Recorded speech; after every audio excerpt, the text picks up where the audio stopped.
Cultural ज्याला आपण म्हणतो, एका काळी ह्या सगळ्या कल्चरला शिव्या घालायच्या, कंडेम करायचं, या सगळ्यांना नाचा म्हणून असताना संबोधायचं. आणि आता आपल्याला दिसते की जे सेलिब्रिटी आहेत, सिनेमामधले आहेत, त्यांच्या काही भूमिकेमुळे त्यांना समाजामध्ये एक्सेप्टन्स वाढला आहे, म्हणजे मान्यता मिळालेली आहे. त्या मान्यतेला वापर करणं, कॅश करणं, हे मला वाटतं आता असणारा RSSचं नवीन कॅरेक्टर आहे असं मी त्या ठिकाणी मानतो आहे. त्याच्यामुळे इंग्रजीमध्ये त्याला डिबेस्ट आणि डिफाय असे जे दोन शब्द आहेत ते आत्ताच्या RSSला पूर्णपणे लागतात असं मी त्या ठिकाणी मानतोय. त्यांनी खरंच बदललं असेल तर मी असं म्हणेन की गोलवलकरांचं बंच ऑफ थॉट्स यामध्ये त्यांनी असणारा जो कल्चरल रोडमॅप दिला होता त्याला मोहन भागवत कंडेम करतायत का याचा त्यांनी पहिल्यांदा खुलासा करावा. दोन वेगवेगळे स्टेटमेंट्स आहेत असं मी त्या ठिकाणी मानतोय की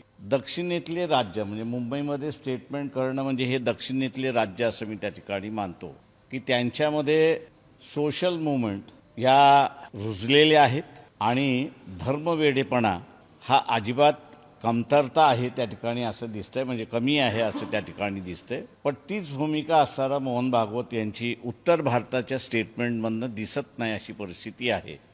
मुंबईच्या विरोधातलं स्टेटमेंट त्यांनी असणारं उत्तर भारतामध्ये केलं आहे आणि हेच मी असणारा मानतोय की उत्तर भारतामध्ये अजूनही सोशल मुवमेंट्स जेवढ्या रुजल्या पाहिजेत तेवढ्या रुजलेल्या नाहीत.